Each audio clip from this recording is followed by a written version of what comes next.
Hi, this is Wes Clark Jr. and welcome to TYT Interviews. I'm joined today by Jonathan Zucker, founder and CEO of It Starts Today, a fundraising mechanism for Democratic candidates that was launched this year. Jonathan, good morning. How are you? Good morning. I'm well. Thanks for having me. So let's talk about It Starts Today. And by the way, you have a background in finance in both the legal and entrepreneurial level. That I do. I was at the DNC in 2003 and 2004 for the John Kerry election. And at the end of my time there, Howard Dean came in, Governor Dean came in as the new chairman, and he brought in some people who just didn't seem to find my skill set valuable. So I decided rather than try and force the issue, I'd go look and find something else to do. And I came across this PAC that at that point, pretty much nobody had heard of. It's called Act Blue. And I dropped Ben and Matt, who are the founders of Act Blue, a note and said, I had this one idea that caused me to find you, and here are 15 more that we should work on together. And they said, sounds good.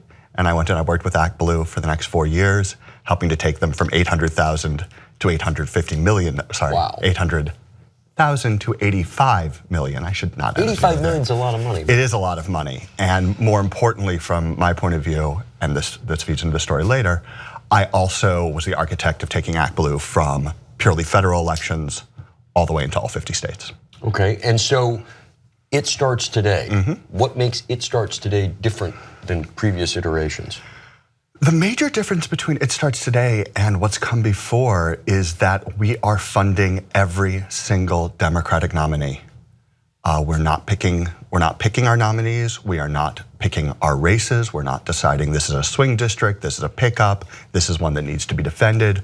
We're funding every Democrat who's running for Congress in 2018. Now, is that funding for their primaries or funding for the general election? General election. We are funding the actual Democratic nominee.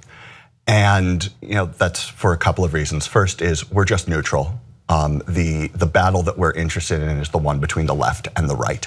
And at the end of the day, no matter how disappointing a Democrat is, they are still better than any Republican being in that seat. Well, let's talk about disappointing Democrats for a second. So we had a discussion the other night on Old School about Joe Manchin. And should Joe Manchin be defeated? And how is he going to be defeated? And how does Joe Manchin's performance in Congress compare to Republicans in Congress? Well, that's the thing that I think a lot of people on the left don't pay enough attention to. And that is that no matter how upset you get with him over an individual vote, he is still distinctly better than even the best of Republicans. 538.com has something they call the Trump score, where they keep track of every time a member of Congress votes with the president. And when you sort that in absolute values from 100% of the time down to, I think the lowest is like 9 or 10% of the time, you find that it's all the Republicans, and then there's a gap, and then Joe Manchin. And so while Joe Manchin, I don't always agree with him myself, he's still better than the alternatives. And most importantly, he, like every Democrat and the two independents, would vote for a Democratic leader of the House, or sorry, of the Senate. And that's what happened to the Garland nomination. It wasn't that he lost. It was that Mitch McConnell was unwilling to allow a vote on the nomination.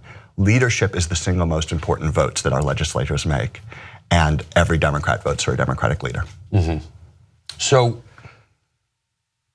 what are we looking at in 2018 when it comes time to fight these people and the money that we're up against? And how does the Democratic Party compare to the Republican Party in terms of financing nationwide races? Yeah, the Republicans have long had a money advantage, except at the very top of the ticket races. Like, we do a pretty good job stalemating them in the high-profile House races, in the Senate races, governor's races, and certainly at the presidential level. That's been true for a while now. But where Republicans have a really sizable advantage is as you move down the ballot. And I'm including the less high-profile House races when I say down the ballot. They just have deeper pocketed donors in larger numbers than we do. But what we have is we have incredibly large numbers of what I call small to medium-sized donors, folks who give in the single digits, double digits, triple digits. What the Republican Party has is an awful lot of people who can give four figures. Yeah. But the nice thing about what we have is we have numbers, and that gives us a lot of flexibility that they don't have. So What are the numbers? The numbers are, I actually haven't taken a look recently at the Democrat versus Republican numbers, but the Democrat numbers alone are really distressing when you look at 2016 and the US Congress. In about 2/3 of the races, we did fine. In 2/3 of the races, 269 of them, the Democratic nominee averaged $1.5 million in their race. In the other 166, slightly more than a third, we didn't raise more than $155,000. So for the general campaign, that's what a Democratic... This is actually for the entire primary and general. Okay. This is both. So you had 166 Democrats who raised 155 or less, and the numbers are actually a little more depressing than that. 112 of them, it was 36 or less. 79, it was 10 or less. And actually in 29 congressional districts in 2016, we did not have a Democrat on the ballot. Oh, wow. Like not even on the ballot. We actually didn't have one on the ballot in one of the Senate races, which is even more, more difficult to understand, yeah. What,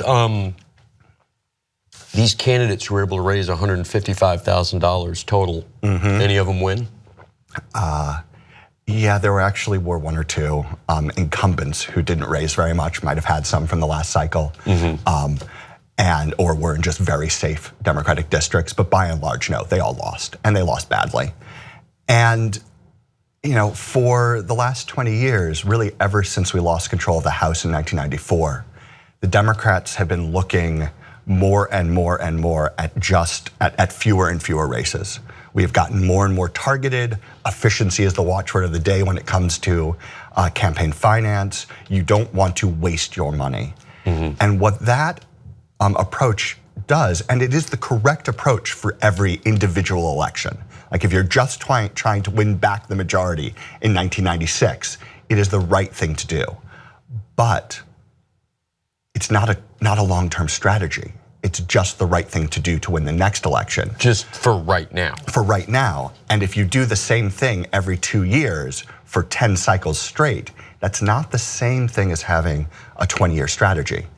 And so what we have sort of backed ourselves into a corner of is that we have an awful lot of districts, and this is actually more true at the state level, but the numbers are much larger and it's harder to collect the data.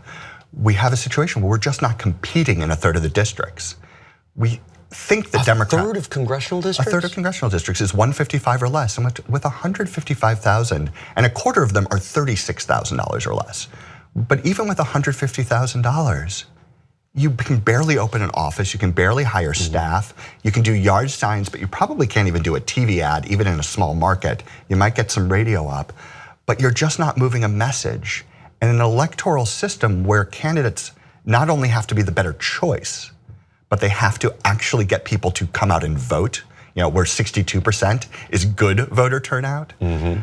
Not having resources to talk to the candidates is a really big problem. It doesn't matter if you're on the ballot if you can't communicate with the constituency. And what that means is that the Republicans have in these districts unopposed voices. There's nobody countering what they say the Democrats want to do. There's no one doing what Jason Kander did in Missouri and just making the point that Democrats don't hate guns. Like we might want some different policies around guns, but they're the things that 60 and 70% of the country supports. Like we're not literally looking to go into homes and rip guns from the hands of their owners. And Jason Kander was able in that wonderfully innovative ad to make that point. And that's because a Missouri Democrat is not the same thing as a California Democrat. It's not the same thing as a Vermont Democrat or a Massachusetts Democrat. We need Democratic candidates talking progressive values in local terms, and they need the resources to be heard. And that's what It Starts Today is about. That's what It Starts Today is about. We are about creating a funding floor below which no Democratic candidate falls, because we need that message to be moved. And some of these districts, if we were to dump $600,000 into most of those 166 districts, we're not going to win them all other things being equal. Not that I think 2018 is going to be a situation where all other things are being equal. The Republicans have done a good job of gerrymandering, and then there's just geographic clumping, like-minded people living together. And in rural Georgia, a progressive isn't necessarily going to win, but there's a cost to not trying, and that cost is lack of message, it's lack of voter enthusiasm, it's people not bothering to vote because they just don't think there's anyone worth voting for. Like, they don't want to turn out and vote for the unopposed Republican. They're a Democrat, or they're an independent who doesn't like who doesn't like Republicans. And the other thing, as we see the daily stories coming out of Washington and the White House, is that there's a pretty good argument that says that doing this for 20 years, focusing only on swing districts for 20 years, is one of the concrete reasons that we have Trump in the White House. Because of those 166 districts, 4 of them were in Michigan, 3 of them were in Wisconsin, 7 of them were in Pennsylvania, 8 of them were in North Carolina, and 12 were in Florida. These are the swing states. And when you look at the state level, and I didn't look at North Carolina and Florida in the state level, it gets even worse. Because in Wisconsin, 39 out of 135 state legislative districts either didn't have a Democrat or had one who had raised $10,000 or less.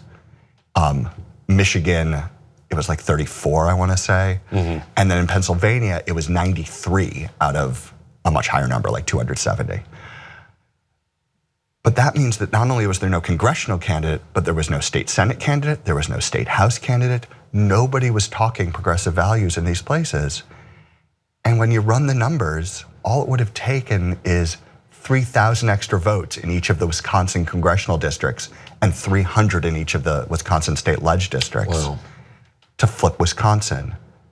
Pennsylvania, it's like 2,700, and in Michigan, it was 1,400. Like, imagine what happens if instead of having $0 to $150,000, a congressional candidate has 500,000. They hire a staff, they have a field director, they run GOTV. Do you think they can't find 3,000 extra votes just by giving the person in that district, who might be someone who was just not enthusiastic about Hillary Clinton, but was never going to vote for Trump, a reason to turn up and vote? And once they're there, they probably pull the lever for Hillary, and we don't have President Trump. That's the cost of this as a long-term strategy or non-strategy. So what do you think the long-term strategy should be for the Democratic Party? I mean, because it's like we're stuck in this money world to get people elected right now. I think that what we need to do is we need to crowdfund public financing for Democratic nominees. Like, we need to say, hey, for a long time now, except at the presidential level and a handful of high-profile other races, the things that a Move On gets involved with, swing districts, some things like that. For a really long time, the vast majority of campaign finance has come from Wall Street, from Hollywood, from Chicago, from Boston, from deep-pocketed donors has been where the vast majority, or not the vast majority, but the majority of our overall funding has come from. And there are 2 problems with that. One, high net worth individuals do not always have the same agenda as the rest of the country. Many of them do. You can look at Warren Buffett as just a great example of a billionaire who gets it and who's like, hey, I made a lot of money, but that doesn't mean my kids should have billions of dollars. They're comfortable, But many people, that's not quite true. And the other problem is that to the extent that there is a divergence between the interests of money and business interests, which are pretty closely tied, and the general public, candidates need votes, but they also need money to reach voters. And they have a tendency to side with both. They take both into account. And if we want to change how Congress works, and in particular, if we want to change, as I do, want to change how the Democratic Party's elected officials respond, then we, the people, need to take back campaign finance. And the nice thing is we now have the technology to do it. I can, and I have, put up a very simple website where you can go and make, in just a couple of clicks, a monthly recurring donation in increments of $4.68 that will give 1 penny per month to every single Democrat. And for each donor, that's not that much money.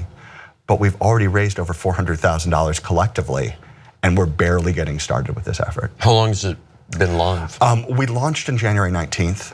Okay. So we launched really with the inauguration. We're fast approaching 2,000 subscribers. But the nice thing about subscription-based donations is even when they're in very small dollar amounts, the money adds up. It piles up month after month after month. And we're also now starting, new experiments on how we reach users.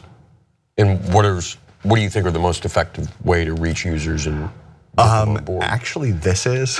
Because for me, I get like, once you give your email address to a single person running for anything, I'm on every email list asking for money. Yeah. And I gotta say, I don't have that much money. Right. So when people are like, but give me some money, I'm like, you got $5 a month. No, $5 a month is good. But for most of them, it's we're just inundated with fundraising emails, and it's like you're overhitting your consumer, your target, which is, I don't want a message every week. I don't even want a message every month. I want a message like twice a year. And honestly, for folks like you, I would say that we're a great answer. It's fire and forget. You know that you're helping everywhere. And then find some candidates you fall in love with, some folks that you want to back in the primaries, the one where you think this is the right Democrat for this race. Because that's a really robust conversation that we as a party and as the political left need to be having. So just for instance, TYT pretty much put together Justice Democrats. So when Justice Democrats run through the primaries, it's just Justice Democrats money, but if one of them wins, then they have access to this money to compete for the general. Yeah, like whoever the nominee is, we are completely agnostic. The only time we have done any fundraising directly for candidates is we've done some for the 2017 special elections, but only for the Democratic nominee. Like we stayed out of Georgia until after that first round. Oh, did you? Yeah, everyone only talked about Jonathan Ossoff. Yeah. But there were like 4 other Democrats in that race. They each performed under 1%, as I recall, but there were still 4 other Democrats, and we will not take sides. Most of the fundraising we do is for a candidate to be determined, like whoever the Democratic nominee is. But because of the way Georgia structured that election, where it was sort of an open primary and there would only be a runoff if nobody got a majority, there was no way for us to fundraise that way for that race. Yeah. So we sat out until the first round, and as soon as the first round happened, we asked our folks to do one-time donations. Nice. But we did it also for Quist in Montana and for the Alabama Senate race that's upcoming to replace Sessions. So we didn't just do Ossoff. My feeling is it's unlikely you're going to get a Democratic senator out of Alabama. That's really true, but a well-funded campaign in Alabama means that the Democrats will have more of a reason to turn out and vote. They will get more energized. They will have a candidate who they like and who will champion their issues. And they'll be more likely to vote the next time if they vote this time. They'll be more likely to give the next time if they give this time. We need candidates running even in hopeless districts, and they need to be as strong as possible. And by providing this pool of money for whoever wins, we know, there's actual, academic data now that shows that a lot of women don't run for higher office. Elected officials, women who've already jumped in and already are elected officials, don't run for higher office because of fundraising. Well, if there's a pool of money that says you only have to raise your primary, and you know how to do that, you're already, you've won your town council seat, now you want to run for state legislature, whatever it might be. We know that this will encourage people to run. We know that people who are, socioeconomic further down the ladder, they can't run for office. They don't have the Rolodex. They can't raise the money that they need, or at least think that they need. So we know that by providing this pool of money for the general, we're going to diversify our primary pools. We're going to have more people in them. Stronger candidates will emerge. That's going to be good for the party. That's going to be good for democracy. And then you just never know where that combination of message and messenger combines, and you have a rock star candidate. Not just that, but tactical and strategic mistakes on behalf of the Republicans. Well, and it's like, if someone's mentally here and the only messaging they're getting is from the right, you start to lean over that way. Exactly. And they have to be exposed to both sides, or you get extremism, which is kind of where we are today. And turning out voters goes up and down the ballot. An Alabama Senate race, maybe that person isn't going to fill, maybe the Democrat isn't going to fill Jeff Sessions' seat. But there are, and this is a special election, so it doesn't quite apply, but let's assume we were in a general election. But there are Democrats running for mayors of the college towns that trend a little more left in Alabama. The Senate candidate turns out an extra 50,000 Democrats across the state, and all of a sudden you get an extra 1,000, and since you only needed 11,000 to win, this gets you from 10 to 11 or 10-5 to 11-5, and all of a sudden you win the election. Or you already have a Democratic mayor, you get an extra member of the city council, and now you can pass an anti-discrimination ordinance. Nice. Like there's all sorts of things like that there's sort of that trickle-down effect for votes, and we've already talked about the trickle-up effect that would have been nice to have, last November. I would say, because we're reaching the end of the year, I would say it starts today. It does start today. It starts today. It does. This is something that we're focused on for 2018. What I'd call a minimum viable product in tech speak is out there right now. We're fundraising, we're well into the hundreds of thousands of dollars, and we're gonna have an impact in 2018. But this is the long game. And as soon as we get to 2018, it's not gonna be $4.68 anymore. It's gonna be $5.35. We're just going to be fundraising on an ongoing basis for every federal election. And we're also gonna start adding in the states, where you don't need $600,000, you need $50,000. Nice. And with $50,000, you can hire a couple of 22-year-olds because you give them $1,000 a month and a couch to sleep on, and you now have professional campaign staff organizing volunteers, putting out yard signs, and this is how we rebuild a party from the ground up. Excellent. All right, you heard it here first. It starts today. Let's get out there and change this country for 2018. Thanks for your time, John. Thank you very much.